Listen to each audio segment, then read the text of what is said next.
Hey everyone, Stoner Van Houten here. It is Tuesday, April 8th, 2025. Today's video is going to be a review video. Today's video is it's a review of Anthony DiMaria being interviewed by Paul Cast. And if you haven't heard it, please go to the Paul Cast. That's a YouTube channel and check it out. There's two parts of it. And this is a review of that. And if you see the title of this video, you're probably thinking to yourself, what kind of title is that? Well, it's very simple to answer the title. Is Jay Sebring a drug dealing, racist coward? Well, the simplest answer for that is no. No, not at all. Not at all. Now, here's the problem with that. It's very easy for a lot of us to say no, no, no, because we just don't believe that. But it's the people that write the books that Anthony DiMaria seems to be very upset about. Yes, he doesn't like formats like this and podcasts like this. Sure, he doesn't. But we're not the ones writing books, and we're not the ones talking about his uncle. So it's people, who write these books, Tom O'Neill, Nicholas Schreck, other people that are writing, Vincent Bugliosi. They're the ones who are writing these books that are saying, that they're criticizing Jay's character, and they're saying this about Jay and this about Jay and this about Jay. And what Anthony DiMaria, and I got to get his name right here, is trying to do, and he's doing a good job, is just reshaping Jay's image, and showing people that he wasn't any of these things. Now, I know there's a lot of questions that people are going to bring up about this, especially the drug part. Now, let me just clarify something with the drug thing. A lot of us watching have done drugs. At the time, people have done drugs. Drugs were popular at the time. It was something new, and when something's new, it's hip, and everybody wants to do it. And you have to understand, marijuana at the time was, very, considered very dangerous, and you could get in a lot of trouble. It's not like today. So, you have to understand that, though. So when people think like, oh, he knew where to get some weed. Well, most people don't care about today because weed's legal, but back then it was very, very serious. So to get it, you have to know certain individuals. So the thing about the drug dealing part, no, if you know where to get drugs, that doesn't make you a drug dealer. It's what's called a middleman.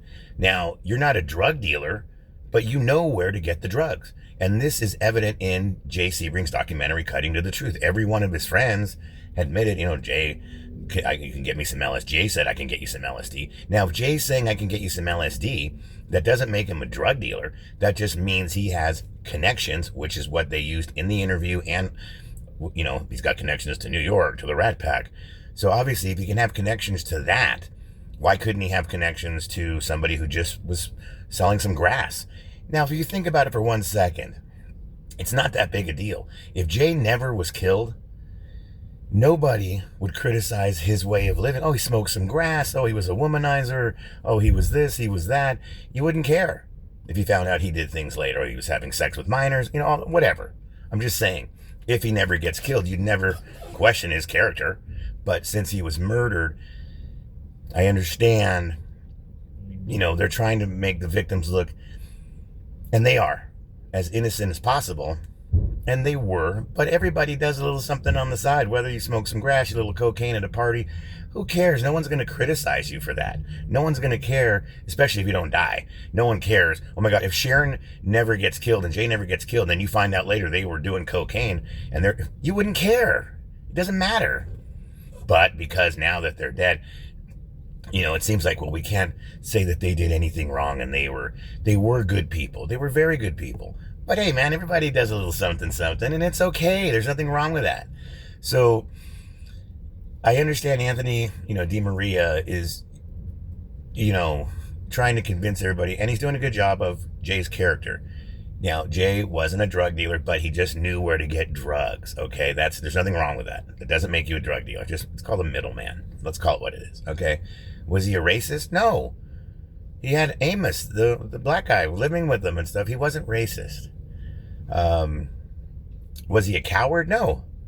He fought Tex Watson. He did the best he could. Now, here is, unfortunately, in the interview, it's a very good interview with Anthony DiMaria and Paul Cass. But one of the things that he says in it is that he feels that Bugliosi couldn't really represent Jay because it would have made Jay look more like a hero if he talks about him fighting Tex Watson. Now, honestly, people, I think the wrong word is hero. Jay is not so much a hero because he fought Tex Watson, because heroes win. Heroes don't get killed. When was the last time you saw a movie and the hero died in the end? So the proper word I think Anthony really is looking for is brave. I mean, Jay did the best he could. He really did the best he could. The woman that he loved, who's 8 months pregnant, is being attacked by some weirdo tweaker, and he's not going to let that happen. Of course, any man would do that for their wife, girlfriend. Come on, people. You're going to stand up and fight. It's better to get your ass kicked like a man than to fucking bow down like a pussy. And Jay said, fuck it. And he went up against 6'2", 200-pound Tex Watson with a knife and a gun, and he's high on methamphetamine. I don't know if you guys have ever fought a tweaker before. Very difficult. And, Jay did the best he could. He was very brave. Very, very brave. But he's not a hero because he didn't win. He didn't save the girl and, ride off into the sunset. So it didn't happen that way. So he was brave. He was very, very brave. So these questions, look, he wasn't a drug dealer, but he knew where to get some drugs. Okay, no problem. Nothing wrong with that. He had connections. We all admit that. That's what it even says in the documentary. His friends, everybody, going to Canner's Deli or whatever, going to the desert with Dennis Hopper. Come on.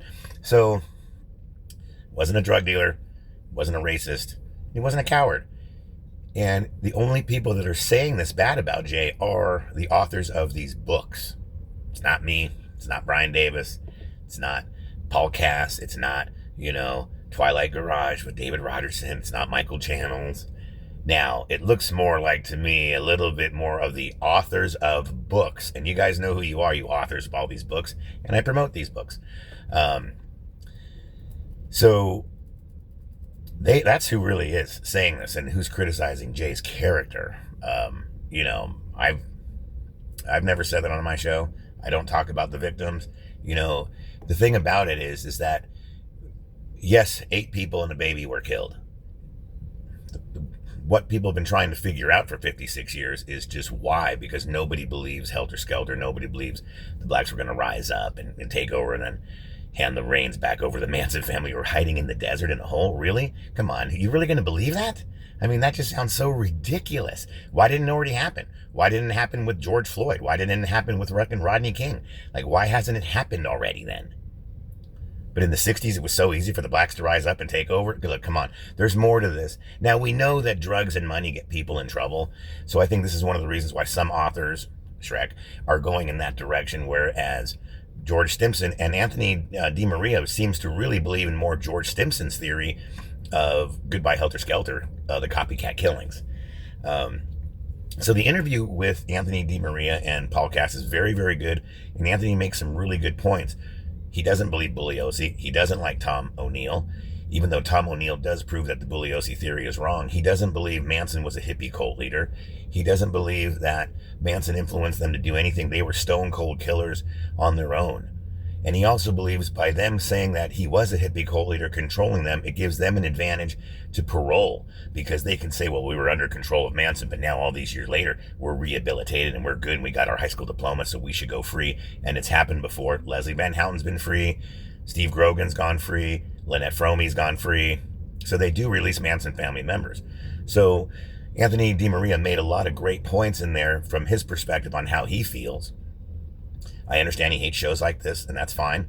But it's the internet, and it's like YouTube. YouTube now has given everybody their own TV station to do whatever they want.